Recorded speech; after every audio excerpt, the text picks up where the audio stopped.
Leingakna mausingi paikhatliba yaifa thaurang amadi scheme sing khanganabagi pandamna chathariba back to school campaign ngase Mantripukhri da leiba Jyoti school da su Pangthokkhre. Manipuri State Rural Livelihood Mission gi meeting makhada Thongwambi Women Multipurpose Cooperative Society amadi Limited Cluster Level Federation anina thudang loraka lamnongai da leiba hingmina CVLF na silaga campaign adu pangthokibane. Thauram aduga mari leinana Hingmina CVLF ki President Naren Lakpam Binina hai mausingi damak National Rural Livelihood Mission na paikhalakliba yaifa tharang sing khangannaba back to school campaign asi pangthokpane. Social empowerment gi saruk ama oina pangthokliba campaign asida food and nutrition gi lam yauna atai hiram kaya khanghannabagi pandamchu thamli haina mahangna makha takhi. Icha isu semba adu imumungi chillaba matam sa kaithoga akhoigi hogiba akhoigi angang oringai da akhone school karakibda Thengnagiba awa nungai mayam adu ningsingoraga ngasi si mayam amukana pullaga akoina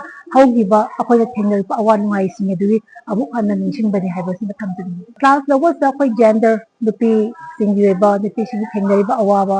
nungaiba mayam sigimba nainaba aduga akoi livelihood akoi economy gi maramda financially program mayam maramda mayam ama akoi nainaje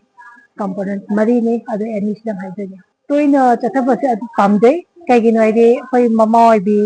akoi singse mayamse akoi mayam pullaga nungai minaba keno ningjang thainagi haugiba ningjang minaba wari mayam phangdabaina sumaina back to school pangtho ngasi gi nimit adu ke mati nungai je adu mak pangtho ani toina